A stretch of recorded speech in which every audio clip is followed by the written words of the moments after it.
So Sergeant Petterly is going to start and he's going to talk about the drone program. If you have questions after each presenter, which we have a total of two, Acting Commander Sherba and Sergeant Petterly will both be speaking, but after each segment, I'll just ask if there's any questions or if you want to give any input to the Ann Arbor Police Department policies in regards to possible future use of some of this stuff, then let us know. And you should have my contact information. You can always get a hold of us through the Office of Community Policing. If you want to talk privately, we're always open to that as well. So, Sergeant Petterly. All right. Good morning, everybody. See, I should be sharing my screen. You hopefully have something up that says Public Safety Unmanned Aerial Systems. Yes, we do. All right. So, want to talk to you today about a program that the police department, fire department, and emergency management for the city of Ann Arbor is looking at, and that is adding drones or unmanned aerial systems. There's technical name to our repertoire, our toolbox. And looking at that, there's three main reasons that we're looking to add them. One, we really see it as a critical need for us to meet public safety demands. Um, just the proliferation of technology in police and fire and emergency management is happening, and we're a little behind the curve on this, and we're looking to get caught up and get back to those national best practices. And really, it's just about preparing for and responding to major incidents and events here in the city. Everything from a structure fire to missing persons to natural disaster, or even preparing or handling our football games, our art fair responses, things like that.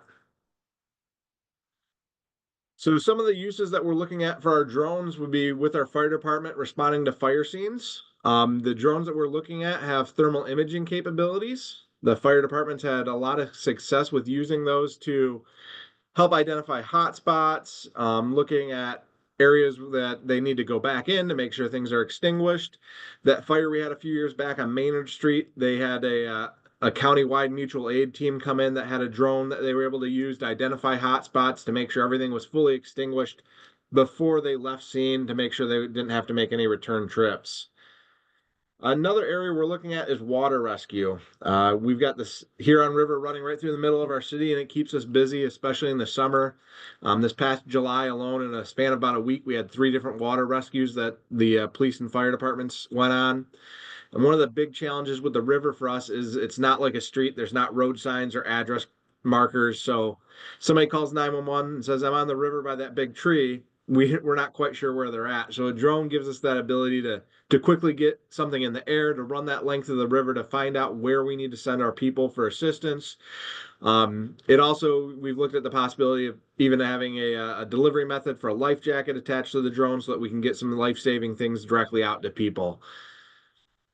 Another use that we're looking at is for missing persons. Again, looking at that thermal imaging and just that better vantage point of a drone being up in the air to be able to spot some things.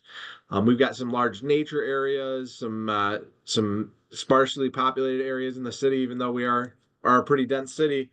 Being able to get that drone out there to cover space quickly, to identify and locate people, especially like time of year now with cold weather. We've seen drones utilized throughout the state and country. You know, somebody with dementia walks off in the middle of winter, not able to take care of themselves, not realizing what danger they're in with the cold weather. That drone can quickly get up there, identify them with the thermal imaging, and direct officers right into them. Also looking at for hazardous material response. Anytime that we can replace the risk or danger to a person like a firefighter or a police officer with a piece of technology is something that we're interested in. Instead of having to send an officer up or a firefighter up to that, tanker that's leaking to figure out what's leaking out, what things do we need to do, we can attach a chemical sensor to the drone, fly it in there, get a reading, figure out what's going on, as well as have that sight line, that different vantage point to see and direct our efforts as best as possible while keeping our staff and our firefighters, our police officers safe. Drones are huge in disaster response right now. We had those hurricanes come through Florida. A lot of the aerial video and damage assessment, things like that we saw were completed with drones. They're an easy resource to deploy. They're quick to get out there. They're a lot more cost effective than traditional aerial surveillance, which would be a helicopter. And it's something that you can quickly deploy, get in the air, get a good idea of what's going on. Looking at our city, we've got things like the Barton Dam that is a critical infrastructure, and if hopefully nothing ever happens, but if something did, like in Midland, having a drone would help us to assess the damage, assess the safety concerns, and direct our resources towards saving lives and making sure that we're taking care of our citizens as best we can. Another big area for drone usage. See one more adding here. Give it just a second to let that person jump in here. Another big area that we're looking at for drones is documenting scenes. Everything from a crime scene to a crash scene to a fire scene. Again, we just changed that perspective. On the ground, you might not see the length or direction of a skid mark, but you put that overhead view on it, it's just invaluable. Looking at like the criminal case side, being able to put jurors on the scene to see exactly what was happening or what occurred is definitely a tool that we are excited to use and to implement and to share with people.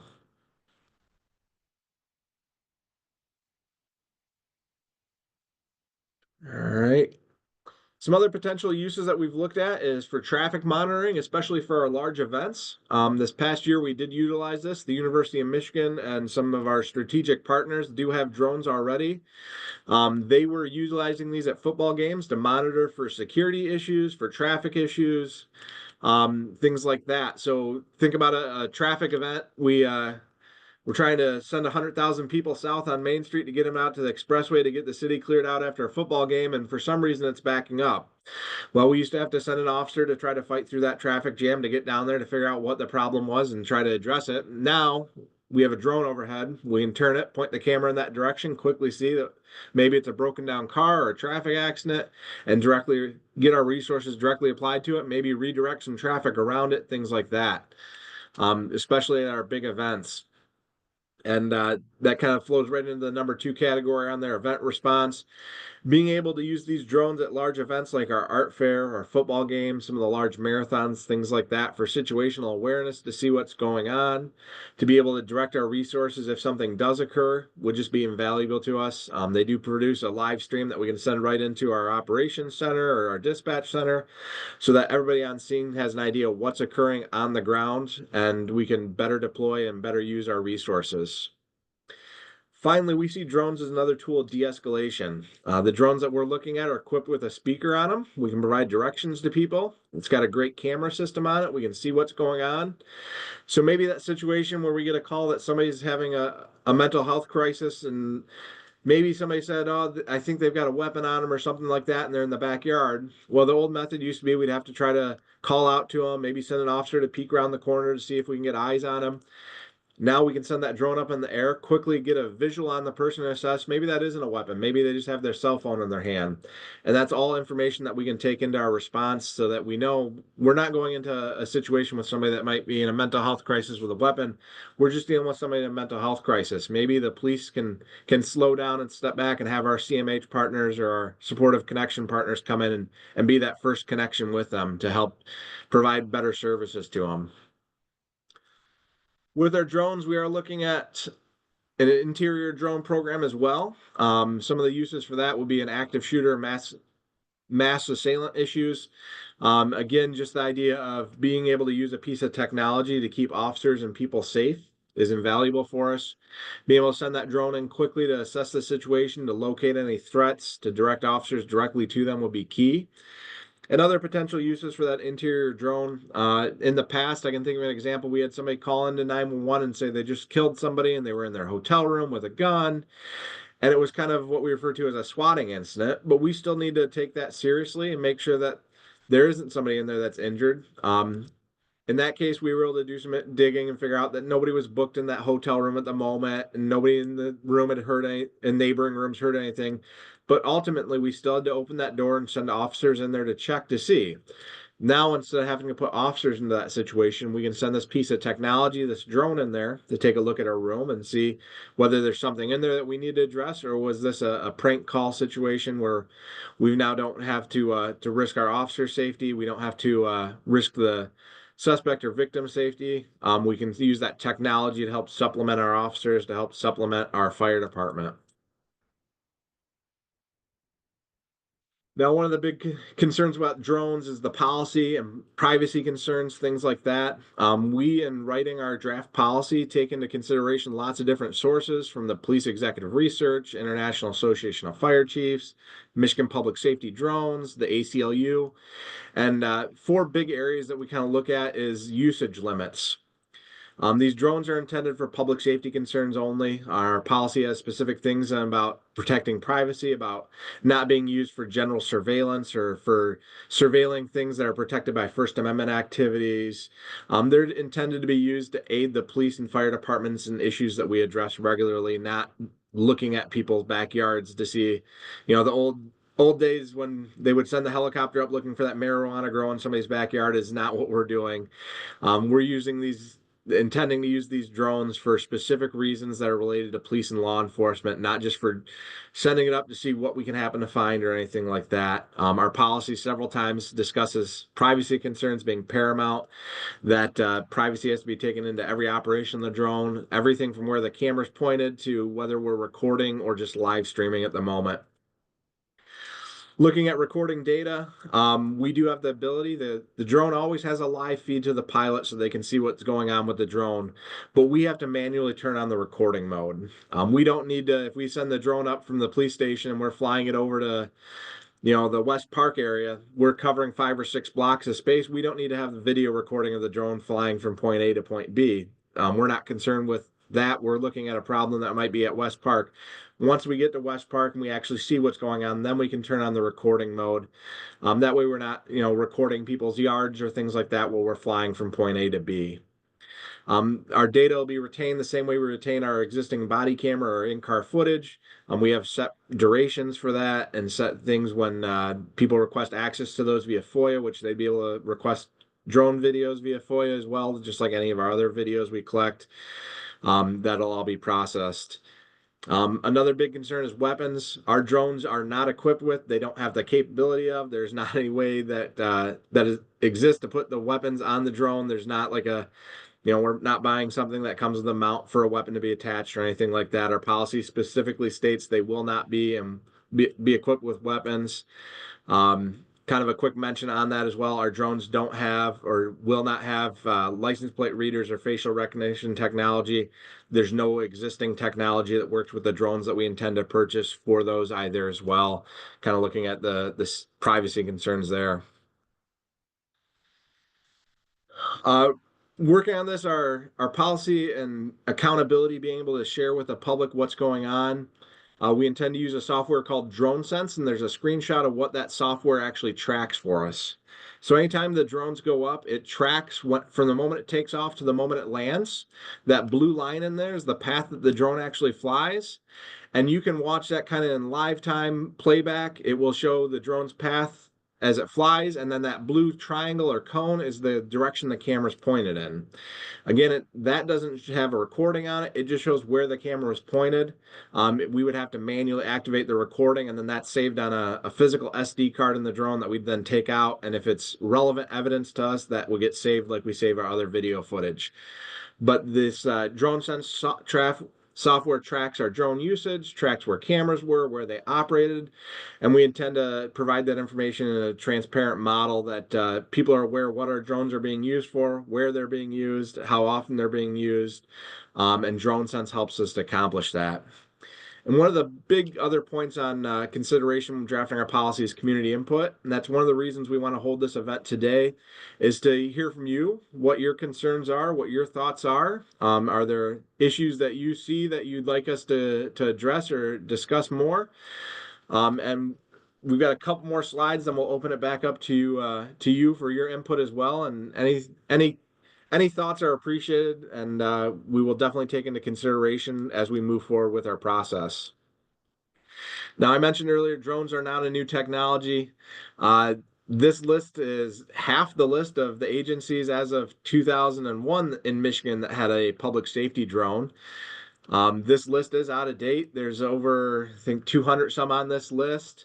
This was of 2023. 2024, we saw a lot more agencies adding drones. Locally, the University of Michigan, Northfield Township Police, the Washtenaw County Hazmat Team operate drones.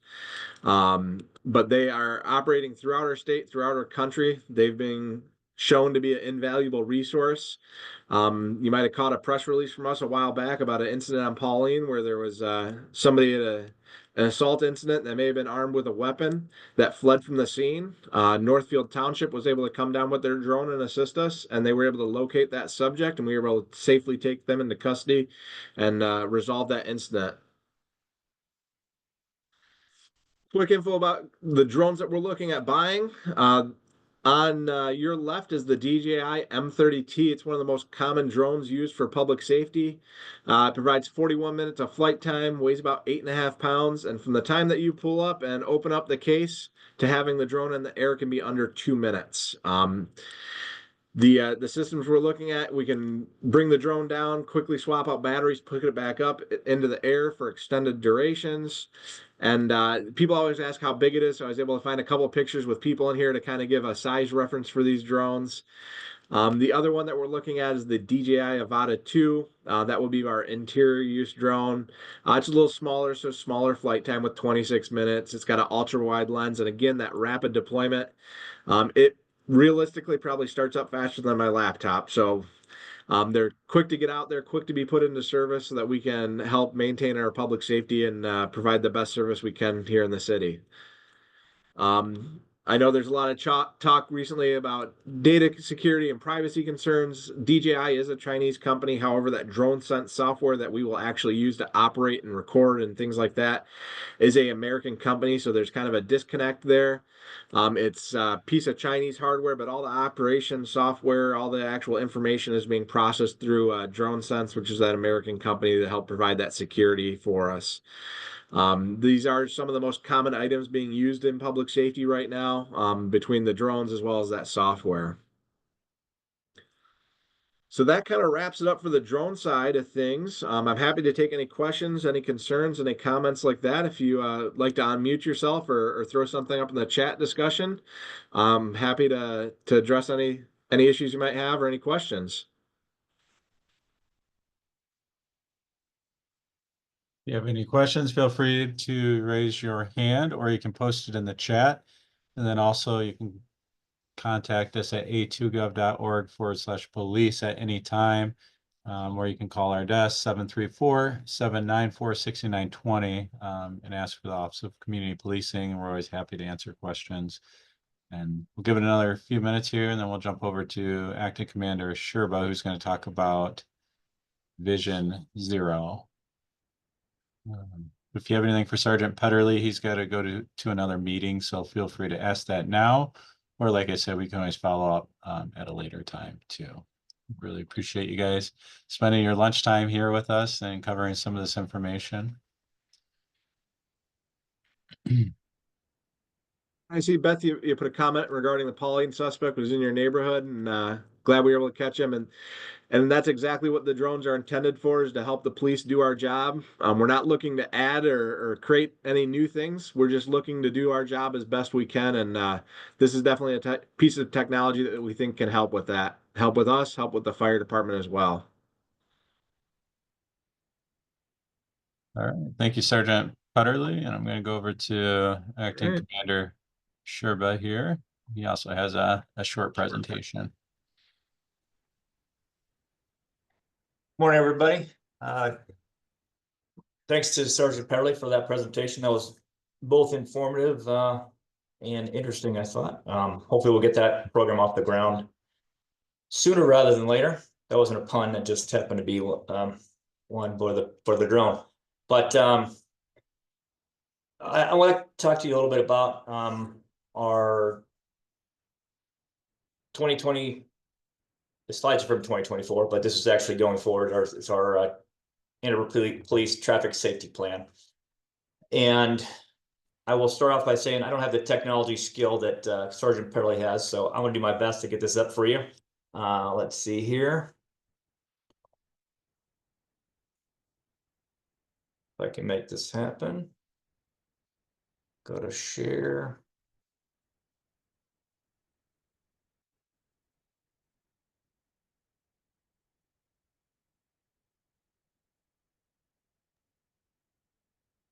See if I can make that from fill up the bottom there.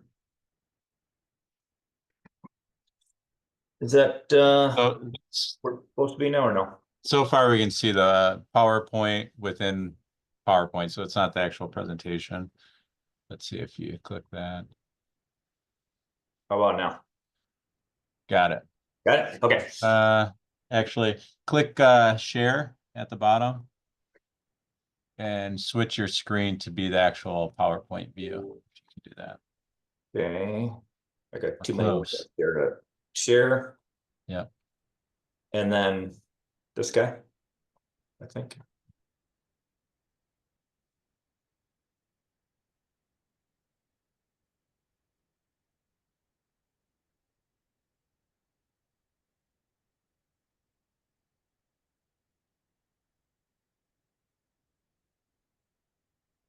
Not quite, no. There, I think we got it. Yep. Okay, perfect.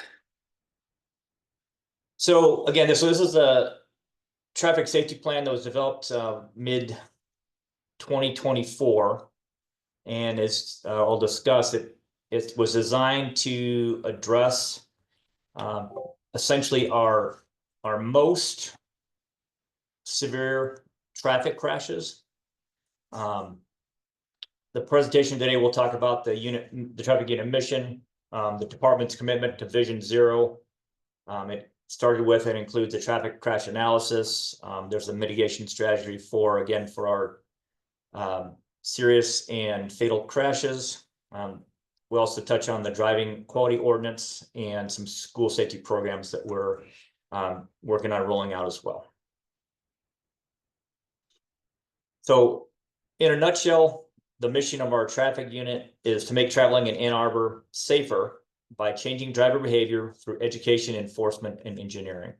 And those 3 E's, you'll see that in the presentation further going on. And there's also a little bit of an enhancement where there's additional components. But the 3 E's, education, enforcement, and engineering, are kind of the backbone of the program. Our traffic unit consists currently of 2 full-time officers. We have a 3rd officer who is on loan from patrol, and they are all supervised by a sergeant in the special services section. So doing the quick math, we've got 4 people dedicated to traffic. That doesn't say that's the only officers who are working traffic. The entirety of our patrol division has been given a directive to make our safety corridors, which we'll learn about later in the presentation, a priority in their day-to-day activities, as far as enhanced presence, enhanced enforcement, and more attention on these areas, because these are the areas that we've identified as being the most likely for these, again, serious accidents to occur. So the city subscribes to a concept known as Vision Zero. And what Vision Zero is, it's a multinational effort. It's actually an international effort to end traffic-related fatalities and serious injuries, crashes, by increasing safety worldwide. It was adopted in Sweden in the late 1990s. And there and other areas, it has led to fewer traffic deaths and injuries in the cities where it's been implemented. It incorporates what we call the SAFE system. And if you look at this wheel here, we've got a variety of concepts or philosophies, if you want to call them, that all revolve around safety. We want to make safe roads for our users, safe vehicles, safe speeds, and then obviously post-crash care when accidents do happen.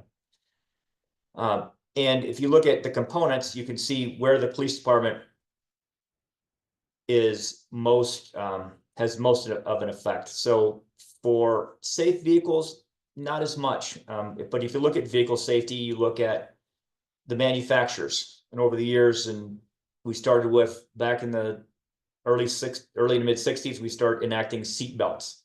We have braking systems that are enhanced. We get away from drum brakes. Now we have disc brakes. Four-wheel disc brakes is almost standard on all vehicles. We have things like collision detection systems where it'll automatically brake for the user. Airbags, things like this that are in the manufacturing and the automotive that we've learned over time that these are the things that we need to help make these vehicles safer.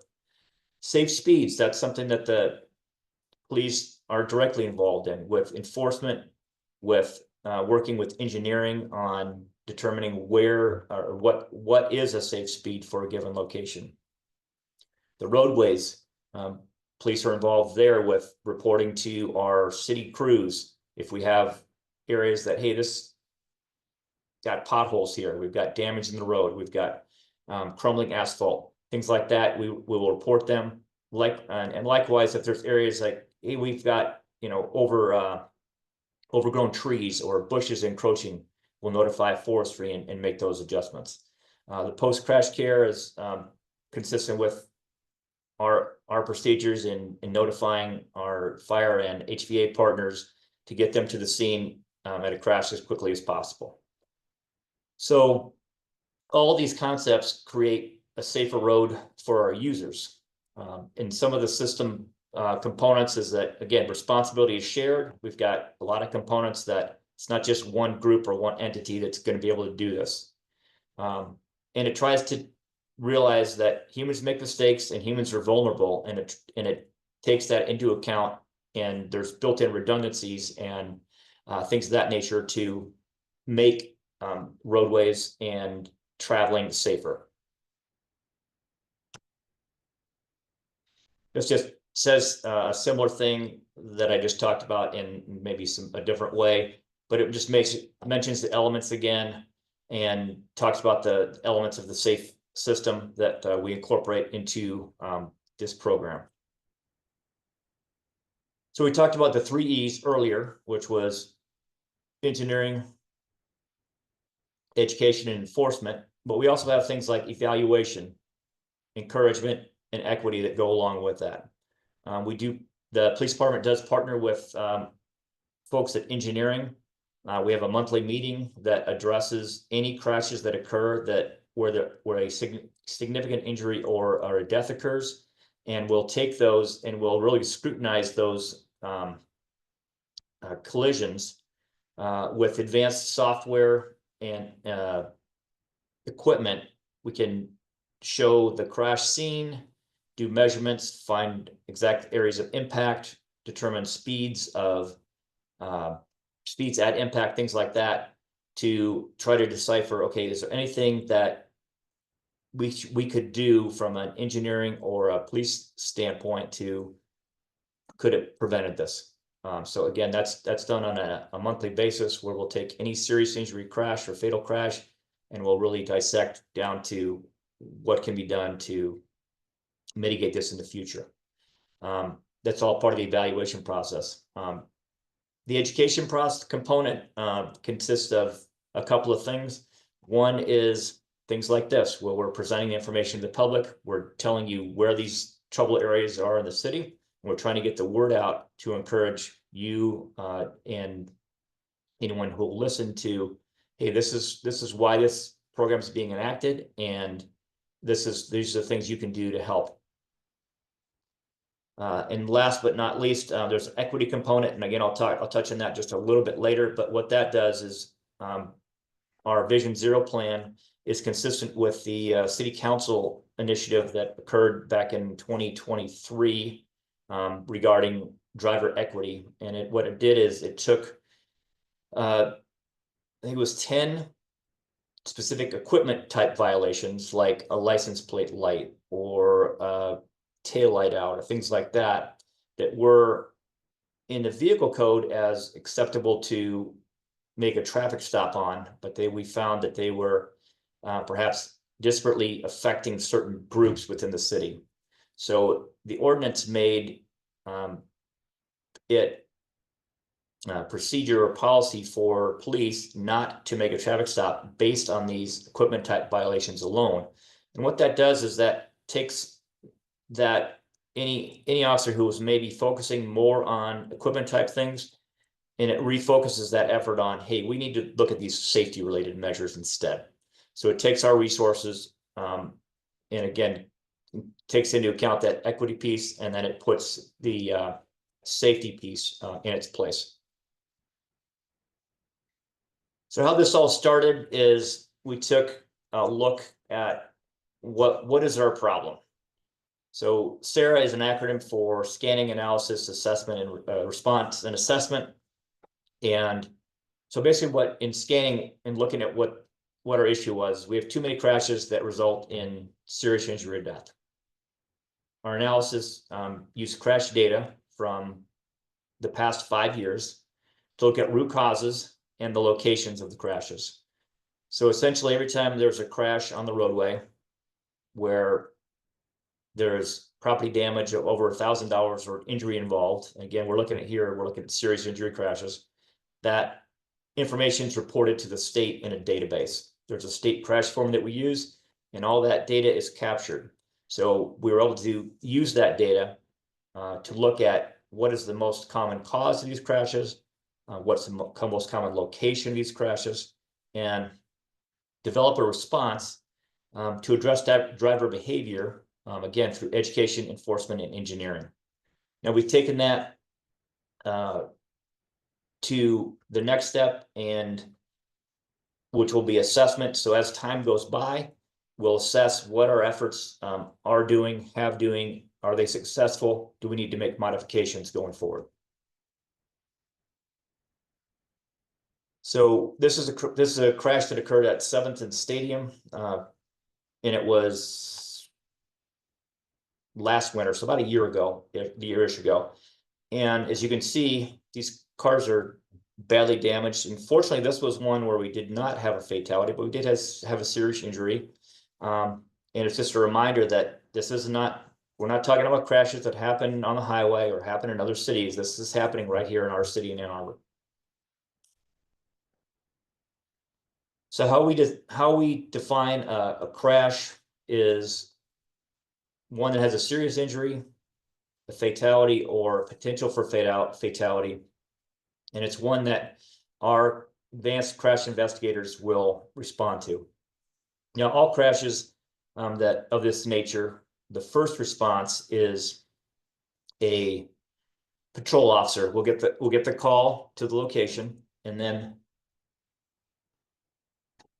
we'll assess the situation. And if it appears like, hey, there's a serious injury here, or there's someone unconscious, or this might be life-threatening, we'll get a supervisor on scene, and then that supervisor will request our accident investigation or AI team to come on out and have a look at things. And again, they've got advanced equipment, they've got advanced training to be able to best investigate the cause of the crash and determine the variety of factors involved, which might lead up to it or following. So looking at our crash trends again for the last 5 years, you can see that the total on the right here is the total number of crashes. So this was developed in mid-2024. So don't take this as that was all of 2024, which was a huge reduction, because it was not. But we're looking at 2,300 to 2,800, somewhere in there, crashes. We were down a little bit in 2020. I think that was probably pandemic related. Fewer people were on the road. But we're looking at, mid-2000s of crashes every single year within the city limits. Now, serious crashes, we're looking at about 8. The lowest year we had was 6 for 20 and 21. We had 7 in 2019. I'm sorry, 5 in 2022. And then the last 2 years we've had 8. So, separated in between fatal and serious injury crashes. And you'll notice that 2024, that was only half the year's data. So we were already at our 2023 totals.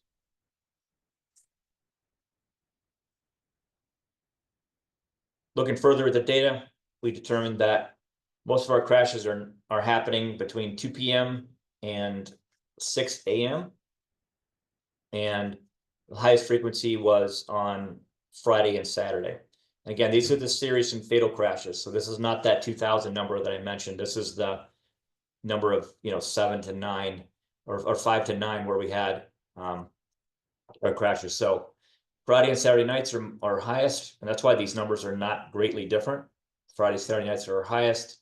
And again, our times of day are between 2 p.m., so afternoon and overnight hours. This chart here just shows our investigation callouts up until August of 2024.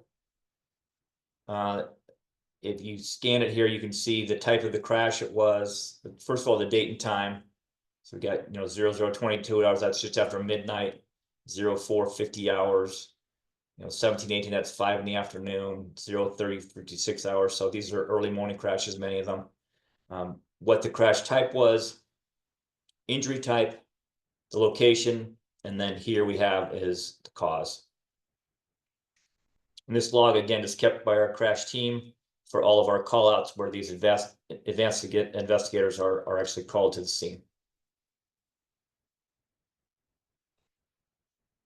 Now, again, I mentioned we were working cooperatively with engineering. So simultaneously to us developing this program, engineering does keep track of all of the crashes as well. They assign a score to each crash based on severity. And each one of these scores is associated with the location. And then they've identified what's called a tier 1 intersection. And these are locations that have crash scores that are more than double of the average. So a fatal crash will get a very high score. A minor crash with property damage only with no injuries will get a lower score. So it's not like, because if you looked at like just sheer numbers, we have a lot of crashes that occur in the downtown area, but many of them are low speed and or property damage only.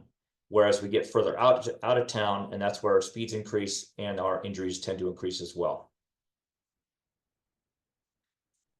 So if you look at the red symbols there, these are all the areas that the PD identified as call-out locations. So this is where a serious crash, a serious injury, or fatality occurred, and our advanced investigators were called out. You'll see Packard Road outbound heading out of town has quite a bit along them, and as well as when you get closer to town, there's not as many in the midsection. We've got Washtenaw, same type of thing, where it's along the Washtenaw corridor. And then continuing on, we get into Jackson. So these are the 3 corridors that, again, via the red AI call-out locations were identified in the PD side. Now, again, simultaneously, the Vision Zero, the Tier 1 intersection were also identified by engineering and confirmed that, hey, yep, we've got assigning the higher scores here and here, and we've got higher scores here. So the higher scores are consistent with the information to identify these corridors. What you may or may not know is, so Packard is a city road, but Washtenaw and Jackson are actually state trunk lines. So they are somewhat under the control of MDOT. So we don't have as much latitude on those locations as we do on Packard. And when I talk about the signage a little bit later, it'll make sense as to we have more influence and control over that Packard Road than we do the other 2. So again, our advanced investigations, the top 3 areas: Washtenaw from Gettys to Huron Parkway, Packard almost the entirety from 5th to Turnberry, and then Jackson from Burwood to Gray Lake. That's out by Weber's, and certainly a shorter section than the other 2.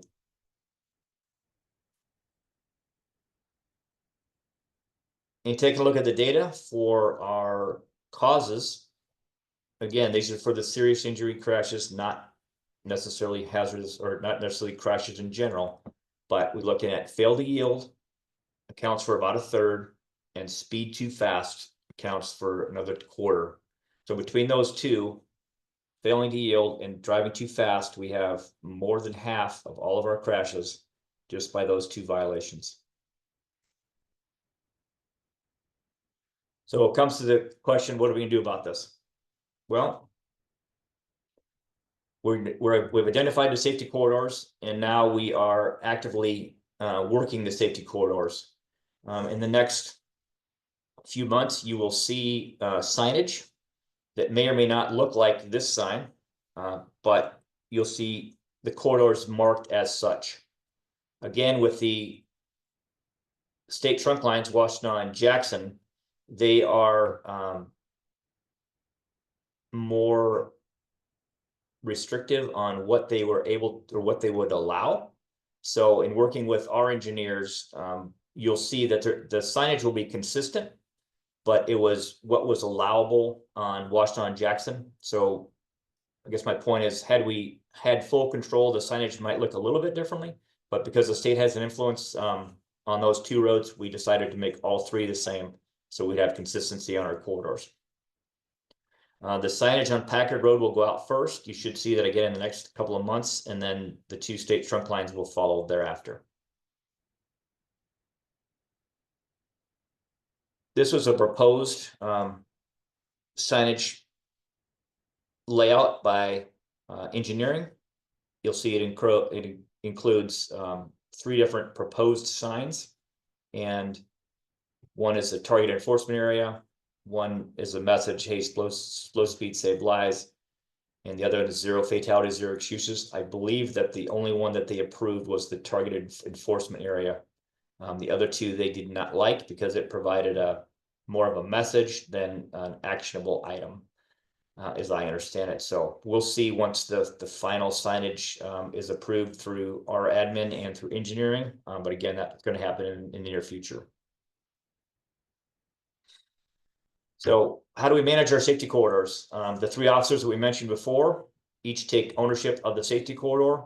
They coordinate with the patrol officers to encourage the efforts of them to make contact with drivers, maybe be in the form of a citation, maybe it will be in the form of a warning. And our warnings are given out via a cardstock handout that provides information on the corridors and provides information on safe driving. I think there's a slide that has that on there, our new handout, if I remember right. But again, what is our mitigation strategy? We're increasing officer presence. We'll have radar sign deployment. That's the signs that show how fast the cars are going and records that information. We have an education campaign, which is via social media, some from the city as well as some from the department.